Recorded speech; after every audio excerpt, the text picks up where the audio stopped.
Crash course of organic chemistry for neat and IIT JEE 2021 में आगे बढ़ते हैं और डिस्कस करते हैं एलिमिनेशन रिएक्शन।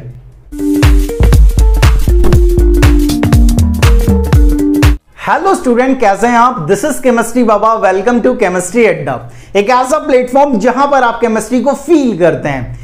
आज अपन रिएक्शन मैकेनिज्म में थर्ड टाइप की रिएक्शन डिस्कस करेंगे। जब अपन ने यार रिएक्शन मैकेनिज्म स्टार्ट करा था तो मैंने आपसे बोला था कि रिएक्शन मैकेनिज्म में अपन सिर्फ 4 टाइप की रिएक्शन डिस्कस करेंगे, जिसमें पहली थी हमारे पास addition reaction, second substitution reaction, third जो हमारे पास आ रही है वो है एलिमिनेशन रिएक्शन, और फोर्थ टाइप की जो रिएक्शन आएगी वो है oxidation and reduction reaction.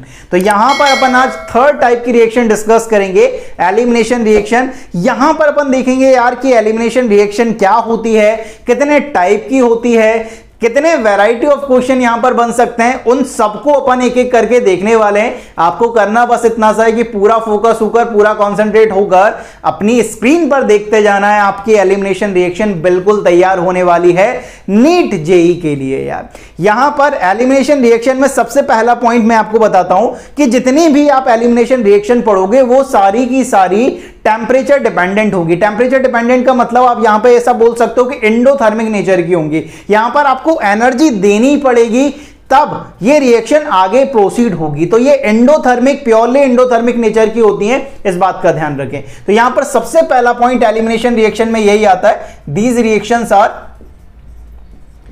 Reactions are endothermic in nature. क्या है भाई? इंडोथर्मिक इन नेचर है। इंडोथर्मिक मतलब एनर्जी दोगे तब ये रिएक्शन हो जाएगी, और एनर्जी नहीं दोगे ये रिएक्शन आगे प्रोसीड नहीं होगी। एनर्जी देनी पड़ेगी टेम्परेचर के फॉर्म में, हीट के फॉर्म में, यूवी लाइट के फॉर्म में, फोटोन एनर्जी के फॉर्म में। यहां पर आपको एनर्जी देनी पड़ेगी तभी ये रिएक्शन प्रोसीड होगी, इस बात का ध्यान रखेंगे। प्योरली एंडोथर्मिक नेचर की होती है, ज्यादातर जो आपको दिया जाता है वो हीट या टेम्परेचर दिया जाता है, इस बात का ध्यान रखें। अब अगर मैं टाइप की बात करूं, टाइप ऑफ एलिमिनेशन रिएक्शन, तो नेक्स्ट जो यहां पर पॉइंट आता है हमारे पास वो आता है types of elimination reaction. Types of elimination reaction की एलिमिनेशन जो रिएक्शन है भाई उनका टाइप क्या होता है, टाइप ऑफ एलिमिनेशन रिएक्शन। तो बेसिकली जो हमारे पास एलिमिनेशन रिएक्शन है वो 3 टाइप की आती हैं। सबसे पहली जो एलिमिनेशन रिएक्शन होती है वो होती है यार हमारे पास अल्फा एलिमिनेशन रिएक्शन, या इसे बोलते हैं अल्फा एलिमिनेशन रिएक्शन, या कुछ लोग इसे बोलते हैं 1,1 एलिमिनेशन रिएक्शन। तो इसका यही नाम है भाई, 3 नाम है यहां पर, alpha elimination reaction, alpha elimination reaction, 1,1 elimination reaction. अब यहां पर बात करते हैं कि अल्फा एलिमिनेशन रिएक्शन में बेसिकली होता क्या है, कि यहां पर एलिमिनेशन रिएक्शन मतलब कुछ एलिमिनेट होने वाला है तब आपका प्रोडक्ट बनने वाला है। तो यहां पर जो अल्फा एलिमिनेशन रिएक्शन होते हैं यार, यहां पर आपका डाइक्लोरोकार्बीन फॉर्म होता है। यहां पर ध्यान रखेंगे, यहां पर क्या फॉर्म होता है? डाइक्लोरोकार्बीन फॉर्म होता है। डाइक्लोरोकार्बीन जो है वो फॉर्म होता है। किस तरह से फॉर्म होता है उसकी थोड़ी सी बात करते हैं। जैसे कि समझे कि आपके पास यहां पर क्लोरोफॉर्म है यार, यहां पर CH, यहां पर ये Cl, यहां पर Cl, यहां पर Cl। अगर इसकी रिएक्शन अगर आप अल्कोहलिक QH के साथ कराते हैं हीट के प्रेजेंस में, याद रखना यहां पर आपको हीट देनी पड़ेगी एंडोथर्मिक नेचर की। अगर हीट नहीं दोगे ये रिएक्शन प्रोसीड नहीं करेगी। होता क्या है बेसिकली यहां से कि यहां से जो H और जो Cl है वो बेसिकली यहां से निकलता है, ठीक है। यहां पर होने क्या वाला है, ये जो Cl है वो Cl नेगेटिव के फॉर्म में निकलेगा अपना इस कार्बन का इलेक्ट्रॉन लेकर, H जो है वो H पॉजिटिव के फॉर्म में निकलता है, और यहां पर कुछ इस तरह का एक प्रोडक्ट फॉर्म होता है, क्या? CCl2, और यहां पर ये 2 इलेक्ट्रॉन भाई, ठीक है। एक इलेक्ट्रॉन इस कार्बन का, एक इलेक्ट्रॉन जो हाइड्रोजन छोड़ के गया था। Cl अपना इलेक्ट्रॉन इस कार्बन का इलेक्ट्रॉन लेके निकला, इस बात का ध्यान रखें। यहां पर ये जो एक इलेक्ट्रॉन है वो कार्बन का है और एक इलेक्ट्रॉन हाइड्रोजन का है, ठीक है। तो यहां पर एलिमिनेशन रिएक्शन हुई है, इस बात का ध्यान रखेंगे, ठीक है।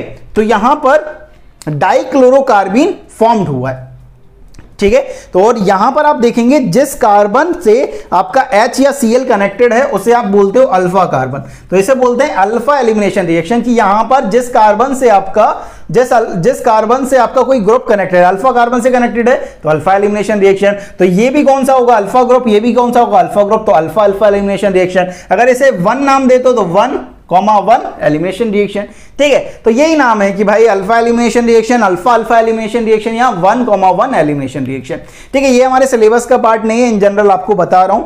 अब दूसरा जो है हमारे पास टाइप, वो हमारे सिलेबस का पार्ट है। ठीक है, जो बेसिकली अपन को डिटेल में पढ़ना है, उसकी थोड़ी सी झलक अपन देख लेते हैं। ठीक है, झलक का मतलब होता है ट्रेलर। ठीक है, झलक जान दो। ठीक है, गाना सुना है झलक दिखला जा। ठीक है, तो एक झलक देखते हैं। झलक का मतलब होता है टीजर या ट्रेलर आप बोल सकते हो यार। ठीक है, यहां पर दूसरा जो टाइप है हमारे पास यार, वो होता है हमारे पास बीटा एलिमिनेशन, या कुछ बोलते हैं इसे alpha comma beta elimination reaction, या 1,2 एलिमिनेशन रिएक्शन इसे कहा जाता है।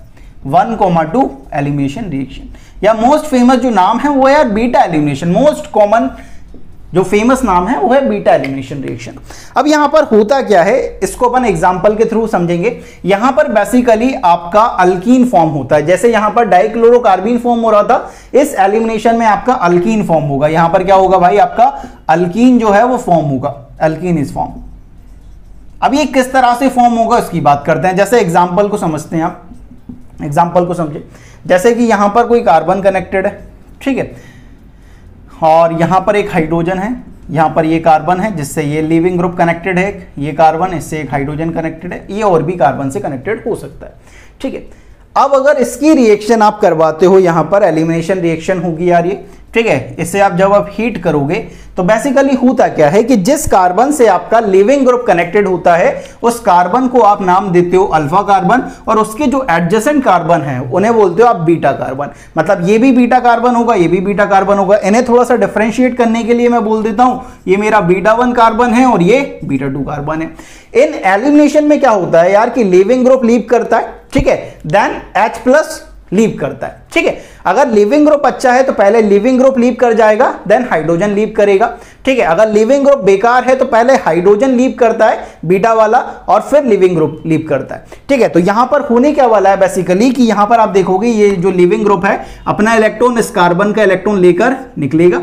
ठीक है, ये वाला H भी जा सकता है H पॉजिटिव के फॉर्म में, और ये वाला H भी जा सकता है। ठीक है, अगर ये वाला H जाता है H पॉजिटिव के फॉर्म में तो H का एक इलेक्ट्रॉन और कार्बन का एक इलेक्ट्रॉन यहां पर बॉन्ड बनाएंगे। अगर ये वाला H जाता है तो यहां पर H का एक इलेक्ट्रॉन इस कार्बन का इलेक्ट्रॉन यहां पर बॉन्ड बनाएंगे। तो बेसिकली यहां पर होने क्या वाला है, यहां पर आपके पास 2 अल्कीन फॉर्म होने वाले हैं, एक अल्फा β1 के रेस्पेक्ट में और एक अल्फा β2 के रेस्पेक्ट में। तो अल्फा β1 के रेस्पेक्ट में जो अल्कीन फॉर्म होगा वो कैसा होने वाला है, ऐसा कुछ होने वाला है। यहां पर आप देखोगे इस तरह का एक अल्कीन फॉर्म होने वाला है, और यहां पर अगर अल्फा β2 के रेस्पेक्ट में देखोगे तो यहां पर कुछ इस तरह का अल्कीन आपको देखने को मिलेगा। ठीक है, ये दोनों अल्कीन यहां पर फॉर्म हुए। अब इन अल्कीन में से इन अल्कीन के जो प्रोडक्ट फॉर्म होते हैं उन्हें कहा जाता है कि सेटजेफ प्रोडक्ट या हॉफमैन प्रोडक्ट। अब ये सेटजेफ या हॉफमैन क्या है उनकी बात करते हैं। यहां पर जो प्रोडक्ट फॉर्म होते हैं उन्हें बोल सकते हो आप, ये सेटजेफ प्रोडक्ट होगा उनमें से एक कोई, ठीक है, और एक क्या होगा आपका हॉफमैन प्रोडक्ट होगा, सेटजेफ प्रोडक्ट या हॉफमैन प्रोडक्ट, ये ध्यान रखेंगे। अब सेटजेफ प्रोडक्ट कौन सा होगा या हॉफमैन प्रोडक्ट कौन सा होगा ये ध्यान रखेंगे। यहां पर देखेंगे ये कार्बन आपका अल्फा था, ठीक है, और ये कार्बन आपका क्या है β1। अल्फा β1 के रेस्पेक्ट में ये अल्कीन बना है, ये अल्फा है, ये β2 है, तो अल्फा β2 के रेस्पेक्ट में ये अल्कीन बना है। तो यहां पर मेजरली अल्कीन फॉर्म होता है। अब यहां पर थोड़ी सी बात करते हैं कि सेटजेफ या हॉफमैन प्रोडक्ट कौन सा होगा। यहां पर ये 2 प्रोडक्ट बने उनमें से एक सेटजेफ होगा और एक क्या होगा, हॉफमैन होगा। सेटजेफ जो रहता है वो मोस्ट स्टेबल अल्कीन जो रहेगा, ये 2 अल्कीन बनी है उनमें से जो मोस्ट स्टेबल अल्कीन होगी, इनमें से जो मोस्ट स्टेबल अल्कीन होगी उसे आप क्या बोलोगे, ये तो सेटजेफ है भाई। और जो लीस्ट स्टेबल अल्कीन होगी, जो लीस्ट स्टेबल अल्कीन होगी वो क्या होगा आपका हॉफमैन प्रोडक्ट होगा, ये ध्यान रखें। तो यहां पर हॉफमैन और सेटजेफ प्रोडक्ट फॉर्म होता है। मोस्ट स्टेबल अल्कीन को आप सेटजेफ प्रोडक्ट बोल दोगे और लीस्ट स्टेबल अल्कीन को आप क्या बोलोगे कि ये तो हॉफमैन है भाई। ठीक है, तो यहां पर बीटा एलिमिनेशन समझ आया कि यहां पर लिविंग ग्रुप तो लीव करता ही है, बीटा वाला जो एटम है वो लीव कर रहा है, या अल्फा बीटा एलिमिनेशन यहां से अल्फा से लिविंग ग्रुप लीव कर रहा है और बीटा से आपका हाइड्रोजन लीव कर रहा है, या जिस कार्बन को आप अल्फा बोल रहे हो उसे 1 बोल दो तो ये 2 हो जाएगा, तो ये 1 है तो ये भी 2 हो जाएगा, तो 1-2 एलिमिनेशन रिएक्शन भी बोल सकते हो। तो इसके अलग अलग नाम है। मोस्ट फेमस नाम क्या है?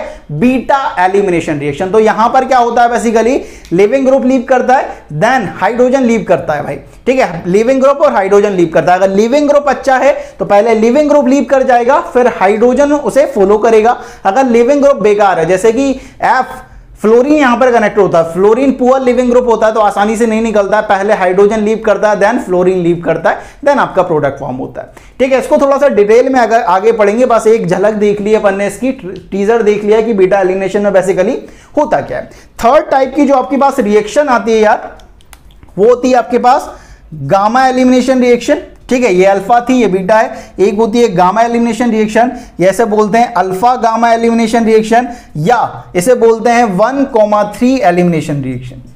ठीक है, तो यहां पर क्या होता है उसकी थोड़ी सी बात करते हैं, थोड़ा सा डिटेल में पढ़ना है यार इसे, क्योंकि ये कब काम आ जाए क्या पता है भाई।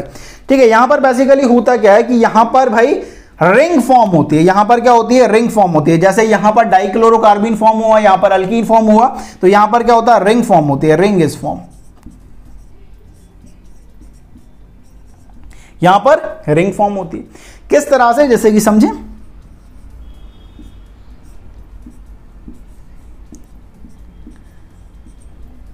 ठीक है, इस तरह का एक कंपाउंड है। ठीक है, यहां पर ये 3 कार्बन है और पहले और तीसरे कार्बन पर क्या कनेक्टेड है, हैलोजन कनेक्टेड है। इस पर आप अगर जिंक डस्ट के साथ रिएक्शन कराते हो, जिंक डस्ट आप बोल सकते हो, जिंक डस्ट के साथ, ठीक है, जिंक पाउडर, जिंक डस्ट मतलब जिंक पाउडर के साथ रिएक्शन कराते हो, हीट करते हो उसे। ठीक है, अब यहां पर देखोगे कि यहां पर ये कार्बन आपका अल्फा कार्बन है, ये बीटा कार्बन है, ये गामा कार्बन है। ठीक है, या इसे पहला नंबर दे दो, इसे दूसरा, इसे तीसरा। ठीक है, तो यहां पर इसे बोला जाता है अल्फा बीटा गामा। ठीक है, अल्फा गामा बीटा में कैसे लिख दिया भाई, ठीक है, अल्फा बीटा गामा। ठीक है, अल्फा बीटा गामा 1 2 3। ठीक है, तो यहां पर गामा एलिमिनेशन रिएक्शन कहा जाता है। ठीक है, या अल्फा गामा एलिमिनेशन रिएक्शन या 1,3 एलिमिनेशन रिएक्शन। होता क्या है कि ये जो जिंक डस्ट है यार, ये दोनों Br को लेके निकलती है। यहां पर बेसिकली क्या होगा, ZnBr2 होने वाला है। ठीक है, ZnBr2 होगा तो यहां पर पहले और तीसरे कार्बन के बीच में क्या हो जाएगा, बॉन्ड बन जाएगा भाई। ठीक है, पहले और तीसरे कार्बन के बीच में क्या बनेगा, बॉन्ड बनेगा। जब ये बॉन्ड बनेगा तो इस तरह की एक रिंग आपको देखने को मिलेगी और आपका ZnBr2 बाहर निकलता हुआ आपको दिखाई देगा। ठीक है, तो यहां पर कुछ इस तरह का एलिमिनेशन हुआ है कि यहां पर जो Br2 है वो एलिमिनेट कर गए हैं और आपका एक रिंग फॉर्म हुआ है। तो ये आपके पास 3 टाइप की elimination reaction, alpha elimination reaction, beta elimination reaction और गामा एलिमिनेशन रिएक्शन।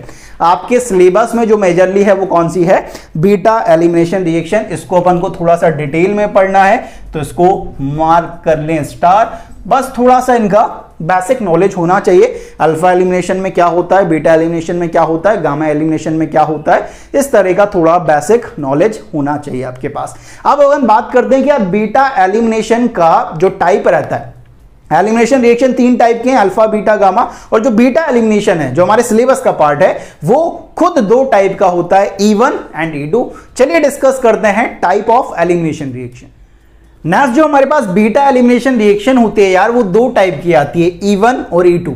E1 बिल्कुल सिमिलर चलने वाली है SN1 जैसे, और E2 बिल्कुल सिमिलर चलने वाली है SN2 जैसा। आपने अगर SN1 और SN2 को बहुत अच्छी तरीके से पढ़ा है तो E1 और E2 बिल्कुल सिमिलर लगने वाली हैं। E1 बिल्कुल SN1 की तरह चलने वाली है और E2 बिल्कुल SN2 की तरह चलने वाली है। जैसे कि मैं बात करूं कि जब मैंने आपको ऑर्गेनिक पढ़ना स्टार्ट किया था, पढ़ाना स्टार्ट किया था, तब मैंने आपसे बोला था कि ऑर्गेनिक केमिस्ट्री एक दूसरे से बिल्कुल लिंक है यार। आपको अगर पहले वाला आता होगा तो जो नया आप पढ़ने वाले हो वो बहुत आसानी से आपको समझ आ जाएगा। अगर आपने पहला नहीं पढ़ा है भाई तो थोड़ी सी मुश्किल आने वाली है, चीजों को समझने में थोड़ी सी परेशानी आएगी। अब यहां पर अगर बात करें तो बीटा एलिमिनेशन 2 टाइप का, E1 और E2। E1 जो रहता है वो यूनिमॉलिक्यूलर है, E2 बाइमॉलिक्यूलर है, बिल्कुल SN1 और SN2 जैसा। E1 फर्स्ट ऑर्डर काइनेटिक्स को फॉलो करती है, E2 सेकंड ऑर्डर काइनेटिक्स को फॉलो करती है। यहां पर वीक बेस रिक्वायर्ड होता है, यहां पर स्ट्रॉन्ग बेस रिक्वायर्ड होता है। यहां पर carbocation as an intermediate form होता है, यहां पर ट्रांजिशन स्टेट फॉर्म होती है। अगर कार्बोकेटायन फॉर्म हुआ है तो रीअरेंजमेंट एक्सपांशन पॉसिबल होगा, यहां पर ट्रांजिशन स्टेट बना है, कोई रीअरेंजमेंट नहीं होने वाला। अगर E1 जो है वो SN1 के साथ कॉम्पिटिट करती है और E2 SN2 के साथ कॉम्पिटिट करती है। बेसिकली जो E1 में हमें एग्जांपल, एलिमिनेशन E1 में जो हमारे पास एक एग्जांपल आता है है dehydration of alcohol in acidic medium, और E2 में जो हमारे पास दो एग्जांपल हैं, dehydration of alcohol, medium specify नहीं है, दूसरा डिहाइड्रोहैलोजिनेशन -HX of alkyl halide in presence of alcoholic KOH या NaNH2 के प्रेजेंस में। ये तीनों जो एग्जांपल हैं बहुत इंपॉर्टेंट रखते हैं हमारे पास। पूरी एलिमिनेशन रिएक्शन इन तीनों एग्जांपल पर घूमने वाली है। कौन कौन से? Dehydration of alcohol in acidic medium, dehydration of alcohol, dehydrohalogenation of alkyl halide in presence of alcoholic KOH या NaNH2 के प्रेजेंस में। अब थोड़ी सी बात dehydration of alcohol, dehydration of dehydrohalogenation of alkyl halide in presence of alcoholic KOH या NaNH2 के बारे में थोड़ा सा डिस्कस कर लेते हैं। तो चलिए स्टार्ट करते हैं। तो यहां पर जो हमारे पास पहला आ रहा है, पहला अपन डिस्कस कर रहे हैं यार डिहाइड्रोहैलोजिनेशन। डिहाइड्रोहैलोजिनेशन समझ रहे हो? डिहाइड्रोहैलोजिनेशन का मतलब होता है H और X का माइनस होना, -HX, dehydrohalogenation of alkyl halide, alkyl halide. ठीक है, तो यहां पर जो हमने रिएजेंट ले रहे हैं किसके प्रेजेंस में? अल्कोहलिक KOH या NaNH2 के प्रेजेंस में। ऐसा क्यों लिया है? यहां पर आप देखो, यहां पर मेरे पास दो रिएजेंट है, एक है हमारे पास अल्कोहलिक KOH और दूसरा मेरे पास है NaNH2। ठीक है, और आप जानते हो कि ये दोनों डिहाइड्रोहैलोजिनेशन अल्काइल हैलाइड है वो E2 को फॉलो कर रहा है, और E2 में आपको स्ट्रॉन्ग बेस की जरूरत होती है, ये ध्यान रखें।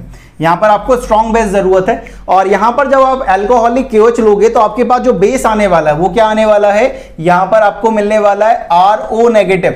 आप बोलोगे अल्कोहल है, अल्कोहल से आपको मिलेगा RO नेगेटिव और OH से मिलेगा क्या? OH negative. लेकिन अल्कोहलिक KOH है तो आपको RO नेगेटिव ज्यादा मिलता है as compare to OH negative. तो यहां पे आपने एक्वस KOH का यूज नहीं किया। अगर आप यहां पर एक्वस KOH यूज करते तो आपको जो न्यूक्लियोफाइल मिलता वो क्या मिलता? OH नेगेटिव, और OH नेगेटिव वीक न्यूक्लियोफाइल होता है as compare to RO negative. तो अल्कोहलिक KOH लेने का फायदा क्या हुआ? अल्कोहलिक KOH लेने का फायदा ये हुआ है कि आपको RO नेगेटिव बेस मिल गया, मतलब स्ट्रॉन्ग बेस मिल गया। OH नेगेटिव के कंपैरिजन में स्ट्रॉन्ग है RO negative nucleophile, strong nucleophile है यहां पर। और NaNH2 से आपको न्यूक्लियोफाइल कौन सा मिलेगा? NH2 नेगेटिव, जो अपने आप में RO नेगेटिव से भी ज्यादा स्ट्रॉन्ग है। ठीक है, मतलब अगर आप न्यूक्लियोफिलिसिटी की कंपेयर करोगे, कि यहां पर अगर आप न्यूक्लियोफिलिसिटी कंपेयर करें, न्यूक्लियोफिलिसिटी, तो आपको पता चलेगा कि यहां पर सबसे अच्छा जो न्यूक्लियोफाइल है वो है NH2 नेगेटिव, देन आता है आपके पास RO नेगेटिव, देन आता है आपके पास OH नेगेटिव। तो यहां पर डिहाइड्रोहैलोजिनेशन आप करवाने वाले हो अल्कोहलिक KOH के प्रेजेंस में या NaNH2 के प्रेजेंस में, क्योंकि ये दोनों स्ट्रॉन्ग बेस हैं, स्ट्रॉन्ग न्यूक्लियोफाइल हैं, इनके प्रेजेंस में एलिमिनेशन होने वाला है। E2 को फॉलो कर रही है तो स्ट्रॉन्ग बेस तो रिक्वायर्ड है। वहीं अगर आप बात करो डिहाइड्रेशन ऑफ अल्कोहल की, वहीं आप बात करो डिहाइड्रेशन ऑफ अल्कोहल की, तो थोड़ी सी बात करते हैं डिहाइड्रेशन ऑफ अल्कोहल की।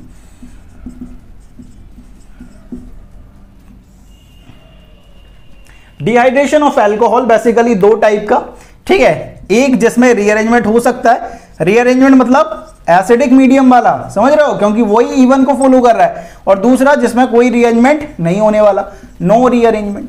ठीक है, रीअरेंजमेंट वाला मतलब एसिडिक मीडियम में होगा जो E1 को फॉलो कर रहा है, समझ रहे हो, और नो रीअरेंजमेंट वाला मतलब यहां पर कोई रीअरेंजमेंट नहीं हो सकता। और आप जानते हो कि अगर dehydration of alcohol in acidic medium लिया वो तो E1 को फॉलो करेगा, E1 में कार्बोकेटाइन बन रहा है, कार्बोकेटाइन में रीअरेंजमेंट हो सकता है।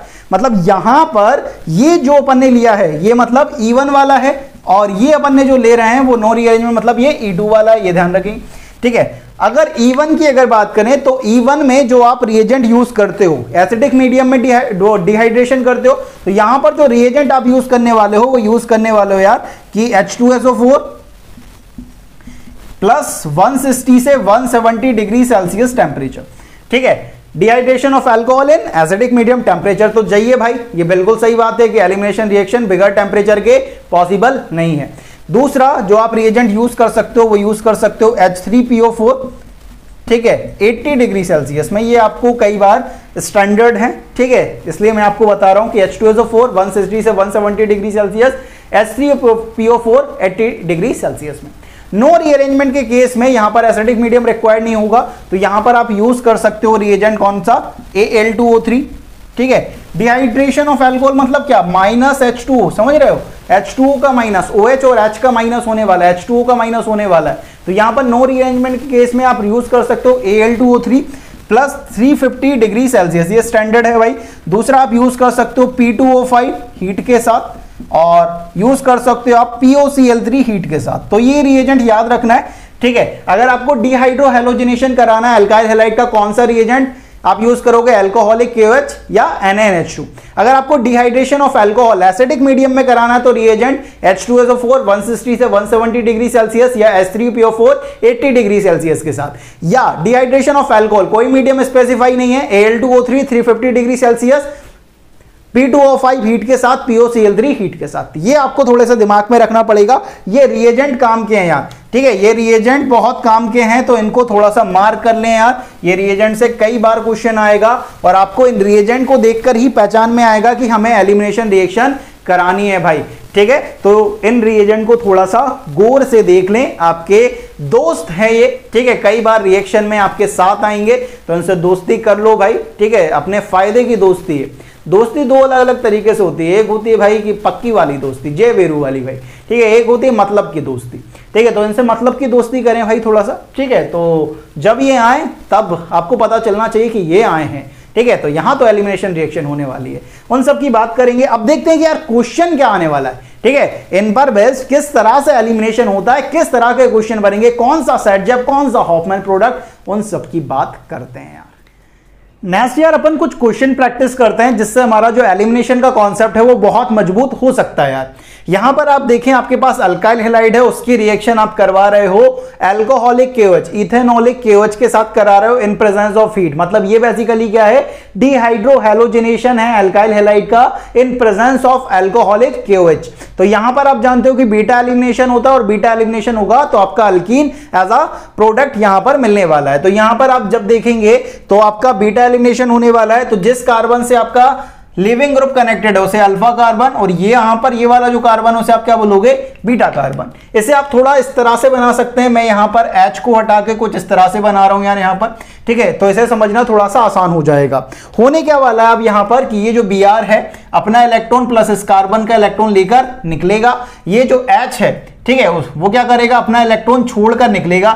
ये दोनों इलेक्ट्रॉन यहां पर आकर क्या बना लेंगे? बॉन्ड बना लेंगे। जब यहां पर आकर बॉन्ड बनाएंगे तो आपका जो प्रोडक्ट बनेगा वो क्या बनने वाला है? वो प्रोडक्ट बनने वाला है CH3, यहां पर CH, यहां पर डबल बॉन्ड, यहां पर CH2। इस तरह का एक अल्कीन यहां पर बनने वाला है। यहां पर बीटा एलिमिनेशन को यार एंटी एलिमिनेशन भी बोलते हैं। एंटी एलिमिनेशन कैसा?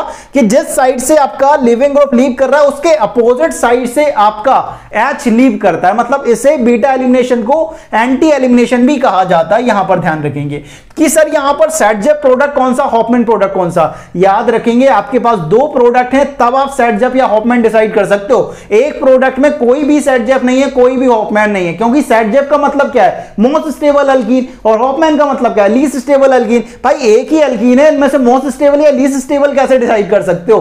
ठीक है, ये समझ रहे हो, ये बात है भाई, ठीक है। तो यहां पर ध्यान रखेंगे, यहां पर कोई सेटजेप नहीं है, कोई हॉफमैन प्रोडक्ट नहीं है यार। यहां पर इस तरह का एक प्रोडक्ट बनने वाला है। नेक्स्ट क्वेश्चन को देखें। नेक्स्ट क्वेश्चन आपके पास है अल्काइल हैलाइड है, उसकी रिएक्शन इथेनॉलिक KOH के साथ हीट के प्रेजेंस में। डिहाइड्रो हैलोजिनेशन है अल्काइल हैलाइड का इन प्रेजेंस ऑफ अल्कोहलिक KOH। तो -HX होने वाला है। बीटा एलिमिनेशन यहां पर जिस कार्बन से आपका हैलोजन लिविंग ग्रुप कनेक्टेड है उसे अल्फा कार्बन, ये आपका बीटा 1 और ये आपका बीटा 2, ठीक है। अब यहां पर देखेंगे, यहां पर आप इसे इस तरह से बना रहा हूं, यहां थोड़ा सा आसान हो जाएगा आपके लिए, ठीक है। इन दोनों H को मैं निकाल रहा हूं, यहां पर एक H यहां पे लगा रहा हूं, एक H यहां पे लगा रहा हूं। अब होने क्या वाला है यहां पर कि ये जो लिविंग ग्रुप है अपना इलेक्ट्रॉन इस कार्बन का इलेक्ट्रॉन लेके निकलेगा।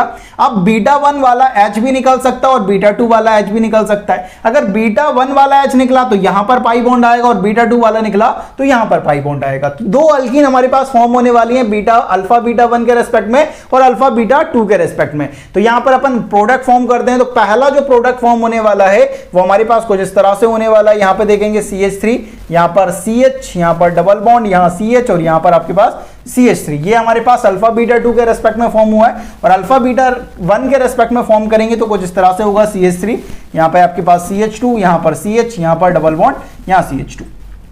अब आपके पास ये दो अल्कीन फॉर्म हुई है। अब इनमें से आप सेटजेप या हॉफमैन डिसाइड कर सकते हो। जब आपने हाइपर कॉन्जुगेशन इफेक्ट पढ़ा था, H इफेक्ट पढ़ा था, तो उसकी एक एप्लीकेशन ये भी आई थी कि हाइपर कॉन्जुगेशन इफेक्ट से आप अल्कीन की स्टेबिलिटी कंपेयर कर सकते हैं। अब यहां पर आप देखोगे तो इस डबल बॉन्ड के कॉन्जुगेशन में ये कार्बन है, ठीक है, और ये वाला कार्बन भी है, तो insert H hydrogen, alpha hydrogen, तो यहां पर जो अल्फा हाइड्रोजन है वो बेसिकली कितना है 6 है। और यहां पर देखोगे इस डबल बॉन्ड के कॉन्जुगेशन में ये carbon alpha carbon, insert H hydrogen, alpha hydrogen, तो यहां पर अल्फा हाइड्रोजन कितने हैं 2 हैं। तो अगर अल्फा हाइड्रोजन यहां पर ज्यादा आ रहा है मतलब इसकी स्टेबिलिटी ज्यादा है इसके कंपैरिजन में, सल्किन के कंपैरिजन में, ठीक है। तो ये बेसिकली क्या है ब्यूट-2-ईन है और ये ब्यूट-1-ईन है। तो यहां पर जो ब्यूट-2-ईन है उसकी स्टेबिलिटी ब्यूट-1-ईन से ज्यादा होने वाली है, मतलब ये मोस्ट स्टेबल अल्कीन है। तो इसे आप क्या बोलोगे, ये तो हमारा सेटजेफ है और ये हमारा कौन सा है, हॉफमैन प्रोडक्ट है। ये ध्यान रखें, ये हमारा हॉफमैन प्रोडक्ट है। तो सेटजेफ या हॉफमैन, आपके पास अगर दो अल्कीन बनी है जिनकी स्टेबिलिटी अलग अलग है, तब आप उनकी कंपेयर कर सकते हो कि सेटजेफ कौन सा या हॉफमैन कौन सा। सेटजेफ का मतलब मोस्ट स्टेबल अल्कीन और हॉफमैन का मतलब लीस्ट स्टेबल अल्कीन, ठीक है। तो इस तरह से आप कंपेयर कर सकते हैं। नेक्स्ट क्वेश्चन को देखें। नेक्स्ट आपके पास अल्कोहल है, ठीक है, नेक्स्ट आपके पास अल्कोहल है। अल्कोहल को जैसे ही सोचोगे आपके दिमाग में चलेगा कि सर ये तो NSR देता है, NSR के साथ साथ यहां पर हीट गिवन है और एसिडिक मीडियम है, मतलब dehydration of alcohol in acidic medium, इस तरह का बन रहा है। अल्कोहल है एसिडिक मीडियम में, हीट के साथ डिहाइड्रेशन ऑफ अल्कोहल है एसिडिक मीडियम। याद रखेंगे डिहाइड्रेशन ऑफ अल्कोहल में आपका कार्बोकेटायन एज एन इंटरमीडिएट बनता है और रीअरेंजमेंट की पॉसिबिलिटी रहती है। तो यहां पर बेसिकली सबसे पहले क्या होने वाला है, अब यहां पर देखें कि यहां पर सबसे पहले ये जो OH है वो यहां पर निकलने वाला है। OH जो है अपना इलेक्ट्रॉन और इस कार्बन का इलेक्ट्रॉन लेकर निकलेगा। तो यहां पर सबसे पहले कुछ इस तरह का एक इंटरमीडिएट बनने को देखने को मिलेगा आपके पास कि यहां पर एक इंटरमीडिएट बना है। अब जिस कार्बन से आपका हैलोजन कनेक्टेड है, ठीक है, वो अल्फा कार्बन, ये बीटा-1 और ये बीटा-2।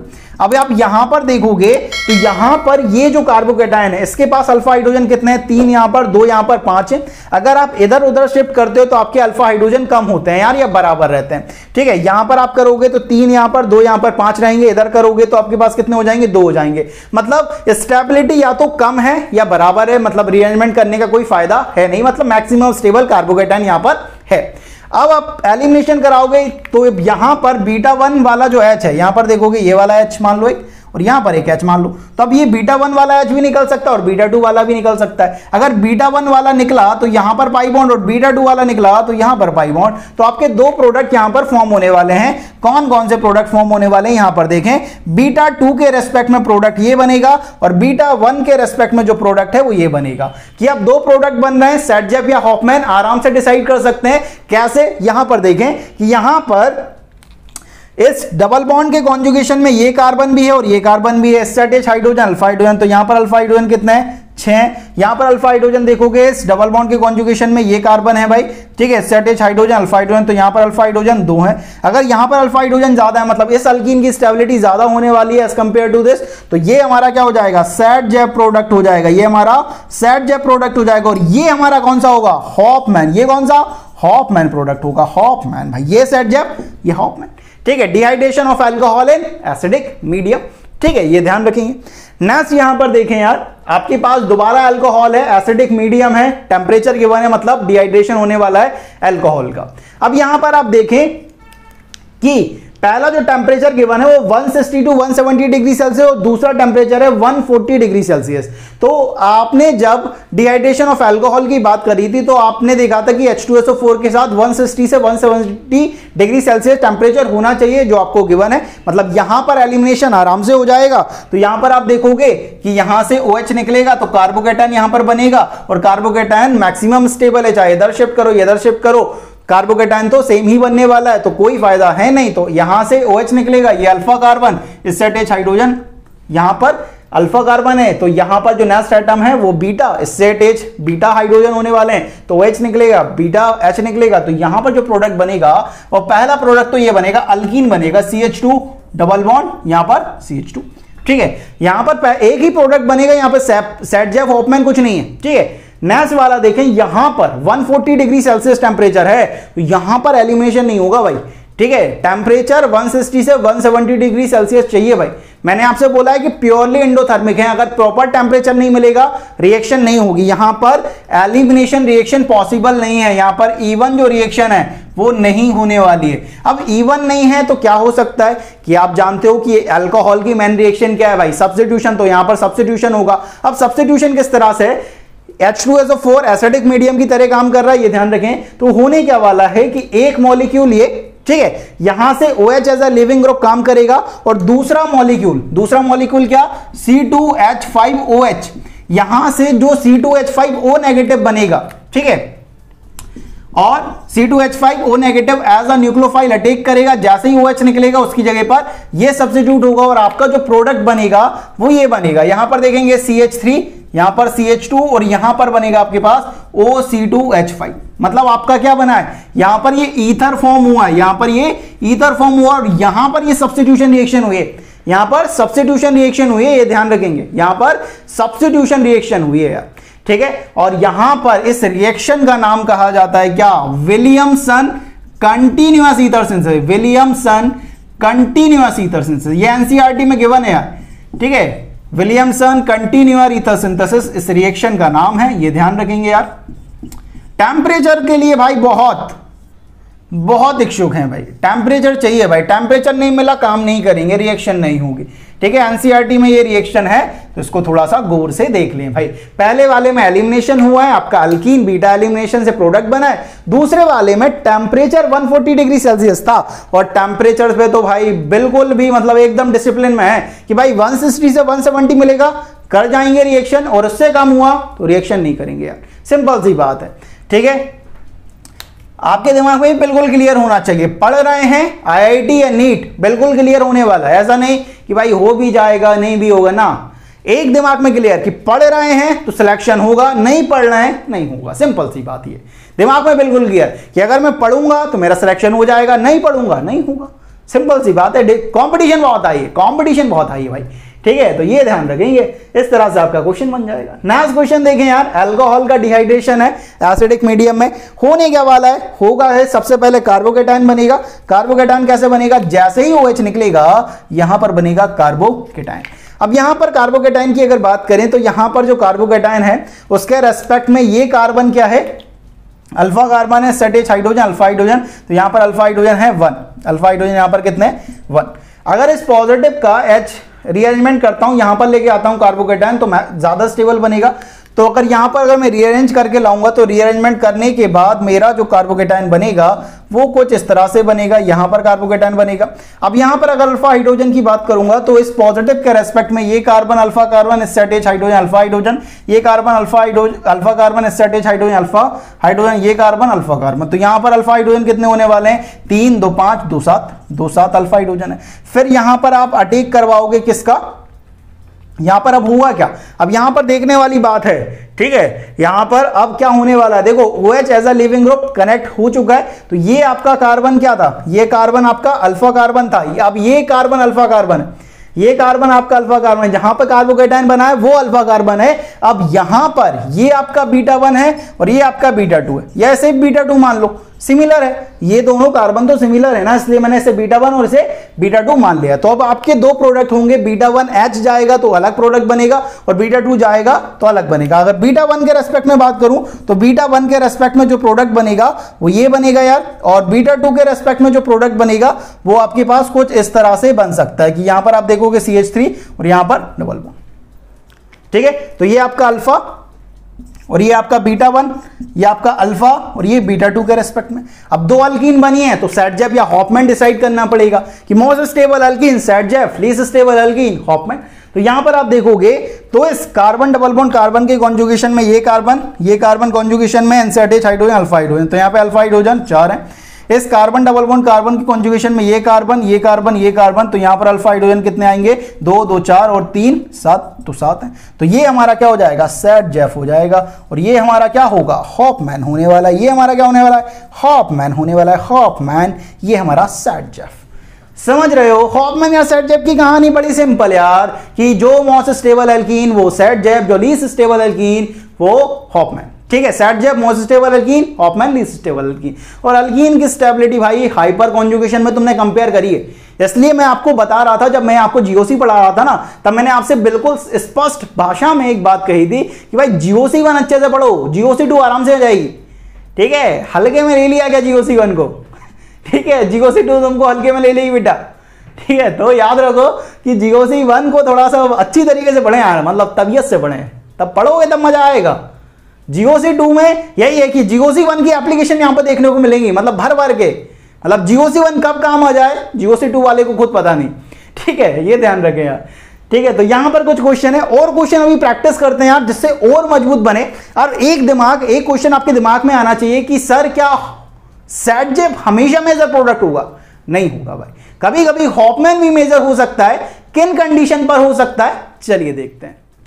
नेक्स्ट यार हमारे पास एक बहुत अच्छा क्वेश्चन आता है, जिसमें आपका जो पुराना पड़ा हुआ है वो काम का है। यहां पर देखें, आपके पास एक अल्कोहल है, उसका डिहाइड्रेशन करा रहे हैं एसिडिक मीडियम में, तो आपको पूछ रहा है कि मेजर प्रोडक्ट कौन सा होगा, यहां पर आपको बताना है यार। ठीक है, इसे आप कितना आसानी से बना सकते हैं देखते हैं यार, कि जैसे ही यहां पर OH निकलेगा तो ये कार्बोकेटायन आएगा। अभी यहां पर आप देखोगे तो यहां पर अल्फा हाइड्रोजन कितने हैं, ये carbon alpha carbon, set hydrogen alpha hydrogen, तो यहां पर अल्फा हाइड्रोजन है 1। अगर इस पॉजिटिव को यहां पर ले आता हूं तो अल्फा हाइड्रोजन बढ़ जाएंगे, मतलब इसका क्या हो जाएगा, क्या हो जाएगा भाई, इसकी स्टेबिलिटी बढ़ जाएगी। और थोड़ा सा दिमाग लगाओ कि इस कैटायन को देख के कुछ समझ आया? अरे इस कैटायन को देख के कुछ समझ आया क्या? रीअरेंजमेंट, समझ आया? रीअरेंजमेंट ऑफ कार्बोकेटायन प्रेजेंट हो सकता है, क्योंकि यहां पर जो कैटायन है just adjacent outside to ring present है, तो यहां पर आपका रीअरेंजमेंट होगा भाई। अब रीअरेंजमेंट कैसे होगा, यहां पर आप जानते हो कि ये जो 5 कार्बन की रिंग है वो क्या होने वाली है, 6 कार्बन की रिंग में कन्वर्ट होने वाली है, और यहां पर रिंग एक्सपांशन होगा, तो आपके पास कुछ इस तरह का कार्बोकेटायन यहां पर बनेगा।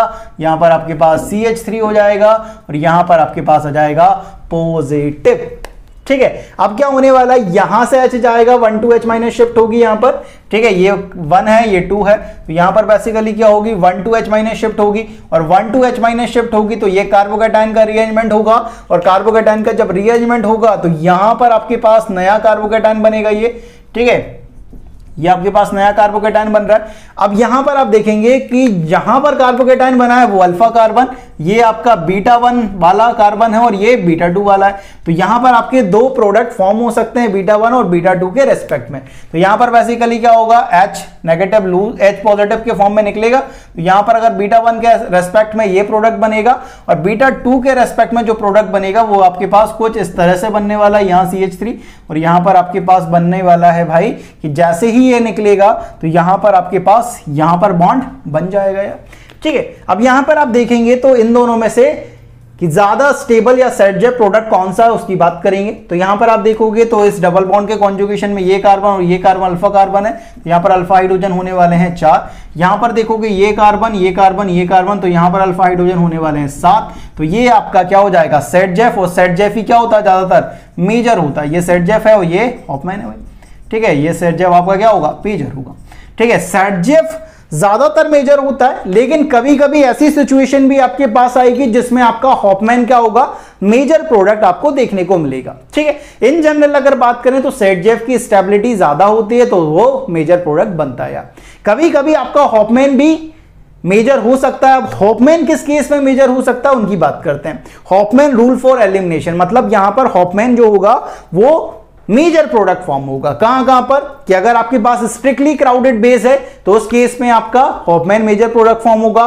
गामा कार्बन अगर 4 डिग्री है तब आपका हॉफमैन मेजर प्रोडक्ट फॉर्म होगा। अगर पुअर लिविंग ग्रुप है जैसे कि क्या फ्लोरीन, जैसे कि क्या फ्लोरीन, तब आपका हॉफमैन मेजर प्रोडक्ट फॉर्म होगा। और पायरोलाइसिस ऑफ ईस्टर में ऐसा देखा जाता है कि आपका हॉफमैन जो है वो मेजर प्रोडक्ट फॉर्म होता है। अब यहां पर अगर बात करें इन सब केसेस एक एक बना के देखते हैं। स्ट्रिक्टली क्राउडेड बेस के केस में क्या होता है, गामा कार्बन के केस में किस तरह से होता है, पुअर लिविंग के केस में किस तरह से होता है, यहां पे बात करें। यहां पर देखिए आपके पास एक अल्काइल हैलाइड है, उसकी रिएक्शन आप करवा रहे हो टर्शरी ब्यूटरा ऑक्साइड के साथ, हीट दे रहे हो। बेसिकली ये अल्कोहल है। ठीक है, तो डिहाइड्रो हैलोजिनेशन अल्काइल हैलाइड का करा रहे हो अल्कोहलिक में। ठीक है, हीट के साथ एलिमिनेशन होने वाला है। अब होता क्या है यहां पर कि आप यहां पर देख रहे हो कि ये जो बेस है वो बेसिकली क्या है, स्ट्रिक्टली क्राउडेड बेस है। ये क्या है हमारे पास, स्ट्रिक्टली क्राउडेड बेस है। ठीक है, आप देख रहे हो कि यहां पर 3 CH3 है भाई, और 3 CH3 है मतलब स्ट्रिक्टली क्राउडेड है, ये वाला ये वाला ये वाला स्ट्रिक्टली क्राउडेड बेस है आपके पास। अब आप यहां पे जानते हो कि यहां जिस कार्बन से आपका हैलोजन कनेक्टेड है वो बीटा, ये अल्फा, ये बीटा 1 और ये बीटा 2। ठीक है, अब यहां पर बेसिकली होता क्या है यार कि यहां से आपका लिविंग ग्रुप लीव करेगा, आपका H पॉजिटिव भी लीव कर सकता है और आपका ये वाला H पॉजिटिव भी लीव कर सकता है।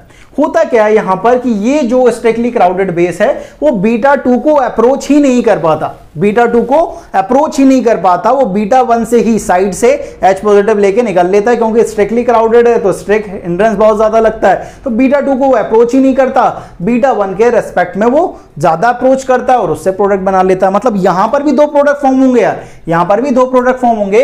पहला प्रोडक्ट आपके पास फॉर्म होने वाला है बीटा 1 के रेस्पेक्ट में, देखना यहां पर CH3, यहां CH2, यहां CH, यहां डबल बॉन्ड, यहां पर आपके पास CH2 प्लस दूसरा प्रोडक्ट आपके पास फॉर्म होगा CH3, यहां पर CH, यहां डबल बॉन्ड, यहां CH और यहां पर आपके पास CH3। ठीक है, तो ये आपके पास फॉर्म हुआ यार अल्फा बीटा 1 के रेस्पेक्ट में, और ये आपका जो प्रोडक्ट फॉर्म हुआ है वो अल्फा बीटा 2 के रेस्पेक्ट में। यहां पर आप देखोगे इन दोनों में तो सेटजेप या हॉपमैन कौन सा, सेटजेप मतलब मोस्ट स्टेबल अल्कीन, तो यहां पर आप देखोगे तो यहां पर आपका ये वाला, यहां पर देखोगे यहां पर अल्फा हाइड्रोजन कितने हैं, 6 हैं, यहां पर अल्फा हाइड्रोजन कितने हैं, 2 हैं, तो ये आपका क्या होने वाला है, सेटजेफ होने वाला है, ये आपका सेटजेफ होने वाला है, और यहां पर ये प्रोडक्ट आपका क्या होने वाला है, हॉपमैन होने वाला है। लेकिन यहां पर आपका जो हॉपमैन है वो एज अ मेजर प्रोडक्ट होगा। ठीक है, हॉपमैन आपका मेजर होगा यहां पर और सेटजेफ आपका माइनर होने वाला है। ऐसा क्यों हुआ, क्योंकि आपका जो बेस है वो स्ट्रिक्टली क्राउडेड, और स्ट्रिक्टली क्राउड बेस होने की वजह से वो बीटा 2 को अप्रोच ही नहीं कर पाता है, बीटा 1 को साइड से लेके निकल जाता है, ज्यादा स्टेरिक लगता नहीं है, तो ज्यादातर आपका जो प्रोडक्ट फॉर्म होता है वो हॉपमैन प्रोडक्ट फॉर्म होता है। मतलब मेजरली आपका क्या बनेगा यहां पर, हॉपमैन प्रोडक्ट यहां पर फॉर्म होने वाला, ये ध्यान रखें। तो स्ट्रिक्टली क्राउडेड बेस होगा तो हॉपमैन आपका मेजर प्रोडक्ट बनेगा। दूसरा, गामा कार्बन अगर 4 डिग्री होता है तब भी आपका हॉपमैन प्रोडक्ट मेजर बनता है। किस तरह से, यहां पर देखेंगे आपके पास अल्काइल हैलाइड है, अल्कोहलिक गिवन है, हीट के साथ डिहाइड्रोहैलोजिनेशन होने वाला है अल्काइल हैलाइड का। अब आप यहां पर देखेंगे तो ये Br निकलेगा, ये कार्बन अल्फा कार्बन, ये बीटा 1 और ये बीटा 2। ठीक है, होता क्या है यहां पर कि यहां पर ये CH3O negative as a nucleophile काम करेगा, ये आपका स्ट्रॉन्ग बेस है, ये ध्यान रखें, मतलब E2 होने वाली है यहां पर। ठीक है, अब यहां पर Br यहां से लीव कर रहा है, H पॉजिटिव ये भी लीव कर सकता है और ये भी लीव कर सकता है। ठीक है, लेकिन दिक्कत क्या है यार कि ये आपका अल्फा कार्बन है, ये बीटा कार्बन है और ये गामा कार्बन है। ठीक है, तो ये जो गामा कार्बन है ये जो बीटा 2H को ओवरलैप करके रखता है, ठीक है, छुपा के रखता है कि भाई हम तुम्हें नहीं जाने देंगे, बहुत प्यार है भाई तुम्हारा हमारे बीच में। ठीक है, मतलब गामा जो कार्बन है वो 3 CH3 की मदद से इस बीटा 2H को ओवरलैप करके रखता है, ढक के रखता है, तो ये आसानी से बीटा 1H को लेके निकल लेता है और प्रोडक्ट बना लेता है। तो यहां पर बेसिकली 2 प्रोडक्ट फॉर्म होंगे। पहला प्रोडक्ट आपके पास बनेगा बीटा 1H के रेस्पेक्ट में, कौन सा प्रोडक्ट, पहला प्रोडक्ट बनेगा ये, देखना भाई, पहला प्रोडक्ट बनेगा आपके पास ये CH3, यहां पर आपके पास बनेगा CH2, यहां पर CH, यहां पर डबल बॉन्ड CH2 बीटा 1 के रेस्पेक्ट में, और दूसरा जो प्रोडक्ट बन रहा है वो बन रहा है आपके पास यहां CH3, यहां C, यहां CH3, यहां CH3, यहां पर आपके पास CH, यहां डबल बॉन्ड, यहां CH और यहां पर आपके पास CH3। तो ये जो बना है वो अल्फा बीटा 1 के रेस्पेक्ट में बना है यार, ये अल्फा बीटा 1 के रेस्पेक्ट में बना है, और ये जो प्रोडक्ट बना है वो अल्फा बीटा 2 के रेस्पेक्ट में बना है। ये आप देखोगे तो ये आपका यहां पर आपके पास देखोगे अल्फा हाइड्रोजन कितने हैं यहां पर, कि सर यहां पर अल्फा हाइड्रोजन 3 है, यहां पर अल्फा हाइड्रोजन देखोगे अल्फा हाइड्रोजन कितने हैं, 2 हैं, तो यहां पर ये आपका क्या है, सेटजेफ होने वाला है, ये आपका सेटजेफ है, और ये आपका प्रोडक्ट कौन सा है, हॉपमैन है। लेकिन यहां पर जो हॉपमैन है वो आपका मेजर प्रोडक्ट होता है, वो मेजर प्रोडक्ट होता है। ऐसा क्यों कहा जाता है, क्योंकि ये जो गामा कार्बन है वो बीटा 2H को ढक के रखता है, ओवरलैप करके रखता है with the help of 3 CH3। ठीक है, तो ये जो आपका न्यूक्लियोफाइल है वो बीटा 2H को अप्रोच ही नहीं कर पाता, और अप्रोच नहीं करेगा तो ये हद तक निकलेगा नहीं, तब आपका अल्कीन फॉर्म नहीं होता है। तो मेजरली आपका हॉपमैन बीटा 1H को आराम से लेके निकल लेता है, तो आपका ये जो प्रोडक्ट है हॉपमैन वाला वो ज्यादा क्वांटिटी में बनता है, तो ये आपका मेजर प्रोडक्ट हो गया। सिंपल सी बात है कि हॉपमैन कब कब हो सकता है, स्ट्रिक्टली क्राउडेड बेस हो, गामा कार्बन 4 डिग्री हो, पुअर लिविंग ग्रुप हो और पायरोलाइसिस ऑफ ईस्टर हो, तब आपका हॉपमैन मेजर प्रोडक्ट बन सकता है। 2 तो देख लिए, ठीक है, स्ट्रिक्टली क्राउडेड बेस वाला और गामा कार्बन 4 डिग्री। अब देखते हैं कि पुअर लिविंग ग्रुप के केस में किस तरह से हॉपमैन मेजर बनता है, या पायरोलाइसिस ऑफ ईस्टर के केस में किस तरह से आपका हॉपमैन मेजर प्रोडक्ट निकलता है। चलिए देखते हैं।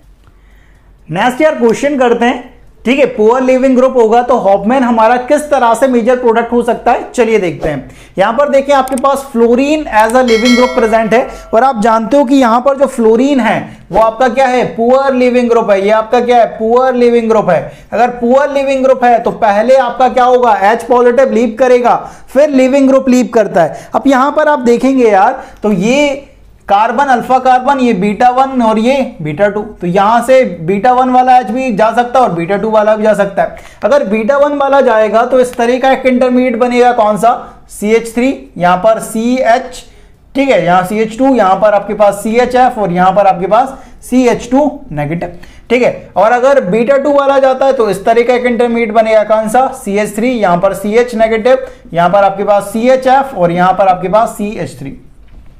मुझे एक बात बताओ, इन दोनों में से कौन सा ज्यादा स्टेबल इंटरमीडिएट है? मतलब यहां पर नेगेटिव नेगेटिव चार्ज जा रहा है, और नेगेटिव की अगर मैं स्टेबिलिटी की बात करूं तो यहां पर जो फ्लोरीन है उसका क्या लग रहा होगा, -I लग रहा होगा, ठीक है, -I लग रहा है, मतलब इसको स्टेबल कर रहा होगा। यहां पर जो नेगेटिव है उस पर -I तो लग रहा होगा फ्लोरीन का, लेकिन इस CH3 का क्या लग रहा होगा, +I लग रहा होगा, मतलब इसकी स्टेबिलिटी को क्या कर रहा होगा, कम कर रहा होगा। तो यहां पर अगर आप बात करोगे तो ये क्या है भाई, मोर स्टेबल है। अगर मोर स्टेबल है, ठीक है, ये इंटरमीडिएट ज्यादा स्टेबल है और ये हमारा इंटरमीडिएट क्या है, लेस स्टेबल है। अगर मोर स्टेबल और लेस स्टेबल है तो यहां पर अगर मैं मोर स्टेबल के रेस्पेक्ट में प्रोडक्ट बनाता हूं तो आपका जो प्रोडक्ट बनेगा वो क्या बनेगा, यहां पर F लीव करेगा, फिर आपका प्रोडक्ट बनेगा CH3, यहां CH2, यहां पर CH डबल बॉन्ड, यहां पर CH2।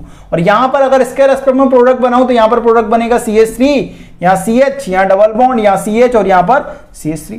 और आप जानते हो कि ये वाला जो प्रोडक्ट बना है आपके पास, यहां पर आप देखोगे तो यहां पर जो आपका अल्फा हाइड्रोजन है वो कितने हैं, 2 हैं। यहां पर अल्फा हाइड्रोजन देखोगे कितने हैं, 6 हैं। मतलब ये आपका क्या है, बेसिकली ये आपका हॉफमैन है, ठीक है, और ये आपका क्या है, सेटजेफ है, ये आपका सेटजेफ, ठीक है। और यहां पर आप देख रहे हो ये मोस्ट स्टेबल है तो इसके रेस्पेक्ट में प्रोडक्ट बनता है, तो हॉफमैन यहां पर मेजर प्रोडक्ट है और सेटजेफ आपका क्या है, माइनर प्रोडक्ट है। इस बात का ध्यान रखेंगे यार, ठीक है। इस तरह के क्वेश्चन आपसे डायरेक्टली पूछे जा सकते हैं यार, ठीक है। तो अगर आपका पुअर लिविंग ग्रुप है तो उस केस में भी आपका हॉफमैन मेजर हो सकता है। हो सकता है क्यों बोल रहा हूं, नेक्स्ट क्वेश्चन को देखोगे समझ आएगा। यहां पर देखो fluorine as a leaving group present है, ठीक है, डिहाइड्रोहेलोजिनेशन कर रहा है एल्काइल हैलाइड का। होगा क्या कि यहां पर आप देखोगे ये कार्बन अल्फा कार्बन है, ठीक है, ये बीटा 1 है और ये बीटा 2 है। तो यहां पर भी बेसिकली 2 इंटरमीडिएट यहां पर फॉर्म होंगे बीटा 1 और बीटा 2 के रेस्पेक्ट में। बीटा 1 वाला H जाएगा तो एक इंटरमीडिएट तो ये बनेगा यार, और बीटा 2 के रेस्पेक्ट में जो इंटरमीडिएट बनेगा वो बनेगा आपके पास ये। अब इन दोनों में से जो स्टेबल है वो कौन सा है, यहां पर आप देखोगे तो यहां पर जो नेगेटिव है, ठीक है, उस पर फ्लोरीन का -I लग रहा है, बिल्कुल सही बात है। लेकिन यहां पर -I के साथ साथ ये फिनाइल का रेजोनेंस में भी चला गया, मतलब ये ज्यादा स्टेबल है। अगर ये ज्यादा स्टेबल है तो इसके रेस्पेक्ट में जो प्रोडक्ट बनेगा वही हमारा मेजर होगा। तो यहां पर अगर मैं प्रोडक्ट बनाता हूं तो इसके रेस्पेक्ट में जो प्रोडक्ट बन रहा है वो ये बन रहा है यार मेरे पास, और यहां पर अगर प्रोडक्ट बनाऊंगा तो ये बनेगा, ये बनेगा। और यहां पर आप जानते हो कि इनमें से हॉफमैन और सेटजेफ कौन सा होगा। यहां पर आप देखोगे तो यहां पर आप देख रहे हो, यहां पर आपके पास अल्फा हाइड्रोजन कितने हैं, यहां पर 2 हैं। यहां पर आप देख रहे हो अल्फा हाइड्रोजन कितने हैं, यहां पर अल्फा हाइड्रोजन 3 है। मतलब ये आपका क्या है, सेटजेफ है, और ये आपका क्या है, हॉफमैन है। तो आपका यहां पर जो सेटजेफ है वो मेजर है, यहां पर सेटजेफ क्या है, मेजर है, ठीक है। हॉफमैन हमेशा मेजर हो, पुअर लिविंग ग्रुप के केस में ये फेल हो सकता है। आपको मोस्ट स्टेबल इंटरमीडिएट बनाना, उनकी स्टेबिलिटी कंपेयर कर लेनी है और उसके रेस्पेक्ट में प्रोडक्ट बनाना। तो आपका मेजर प्रोडक्ट सेटजेफ है, हॉफमैन माइनर है, यहां पर ये ध्यान रखें। तो पुअर लिविंग केस के में आपका डिस्टर्ब हो सकता है थोड़ा सा। आप यहां पर पहले आप H को निकाल कर जो कार्बो एनायन बन रहा है उनकी स्टेबिलिटी को देखें, जो ज्यादा स्टेबल उसके रेस्पेक्ट में मेजर प्रोडक्ट बनाते हैं। Next pyrolysis of Easter, Easter का पायरोलाइसिस। ये आपके पास एक ईस्टर है, इसकी रिएक्शन अगर आप हीट के साथ कराते हो, मतलब इस ईस्टर को तोड़ने की कोशिश करते हो, तो होता क्या है कि इस ईस्टर के रेस्पेक्ट में आप देखोगे तो ये कार्बन आपका अल्फा कार्बन है, ये बीटा 1 है और ये बीटा 2 है, ठीक है। अब यहां पर बेसिकली होता क्या है यार कि यहां पर जो आपका हॉफमैन है वो मेजर प्रोडक्ट बनेगा। हॉफमैन के रेस्पेक्ट में अल्फा और बीटा 1 के रेस्पेक्ट में यहां पर पाई बॉन्ड बनेगा, यहां पर कुछ इस तरह का एक बॉन्ड बनेगा, और यही आपका मेजर प्रोडक्ट यहां पर बनता है। ऐसा होता क्या है, यहां पर अगर मैं बात करूं तो यहां पर बेसिकली होता क्या है कि यहां पर इस कार्बन के पास 3 हाइड्रोजन है, मैं एक हाइड्रोजन लेके बता रहा हूं, ठीक है। तो यहां पर ये वाला जो हाइड्रोजन है वो आसानी से लीव कर जाता है यार, बीटा 2 वाला आसानी से लीव नहीं करता क्योंकि ये 1 डिग्री है, ये 2 डिग्री है। तो यहां पर 3 हाइड्रोजन अवेलेबल है तो ये आसानी से लीव कर जाएगा, इसके पास 2 हैं भाई, ठीक है। अब यहां पर आप देखोगे होता क्या है कि बेसिकली ये बॉन्ड जो है यहां पर शिफ्ट होता है, यहां पर नेगेटिव, ये जो बॉन्ड है वो टूटता है, ये बॉन्ड टूट के यहां पर पाई बॉन्ड बनाता है, इस ये H पॉजिटिव को ये एक्सेप्ट करता है, ये वाला जो बॉन्ड है वो टूटता है, ये यहां पर आता है, ठीक है। तो यहां पर बेसिकली क्या होगा कि आप देखोगे कि यहां पर बॉन्ड आ जाएगा, ये साथ में आपके पास ये क्या बनेगा, ये O नेगेटिव H पॉजिटिव को एक्सेप्ट करेगा, ये कार्बन यहां पर क्या जाएगा OH, ये बॉन्ड टूट के यहां पर डबल बॉन्ड, तो यहां पर डबल बॉन्ड और ये आपका CH3। तो आपका एक क्या बना है, एक आपके पास बना है क्या एसिड और एक आपके पास बना है एल्कीन। यहां पर आप देखोगे कि अगर बीटा 1H के रेस्पेक्ट में यहां पर ये प्रोडक्ट बना और बीटा 2 के रेस्पेक्ट में यहां पर प्रोडक्ट बनाते ना, तो बीटा 2 के रेस्पेक्ट में जो प्रोडक्ट बनता वो ये बनता, बीटा 2 के रेस्पेक्ट में जो प्रोडक्ट बनता वो ये बनता। ये आपका हॉफमैन है, ये आपका हॉफमैन है और ये आपका क्या है, ये आपका सेटजेफ है, ये आपका सेटजेफ है। तो हॉफमैन यहां पर क्या हुआ, मेजर हुआ, यहां पर हॉफमैन मेजर हुआ, यही प्रोडक्ट बनता है यार।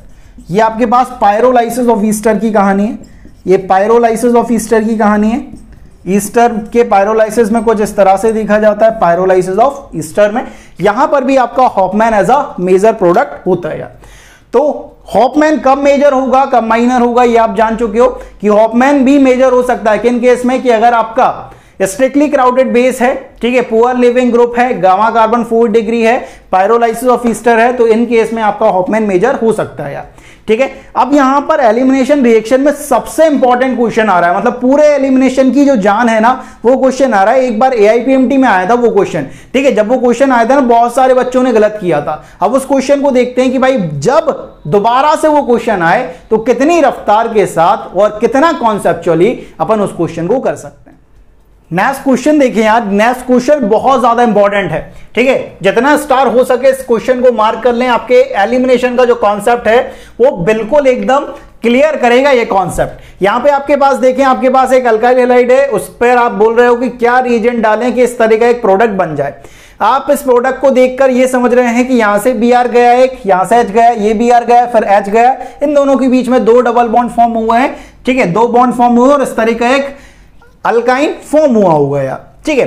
अब यहां पर रिएजेंट दिए गए हैं कि 2 मोल NaNH2, 2 mole alcoholic QH, NaNH2 followed by alcoholic QH, alcoholic QH followed by NaNH2। इनमें से अब कौन सा सही है उसको देखते हैं। सबसे पहले एक एक करके देखते हैं कि 2 मोल NaNH2 होगा वो क्या करेगा उसकी बात करते हैं। यहां पर आप देखें कि आपके पास इस तरह का कंपाउंड है कि यहां पर आपके पास है यार CH2Br, ठीक है, यहां पर है आपके पास CH2Br, ठीक है। अगर आप यहां पर सबसे पहले डालते हैं 2 मोल NaNH2, अगर 1 मोल NaNH2 डालेगा वो क्या करेगा, माइनस HBr करेगा और माइनस HBr करेगा तो Br और ये H को जाके निकालेगा, तो यहां पर क्या होगा, यहां पर होगा CH2, यहां पर डबल बॉन्ड, यहां पर आपके पास CH2Br।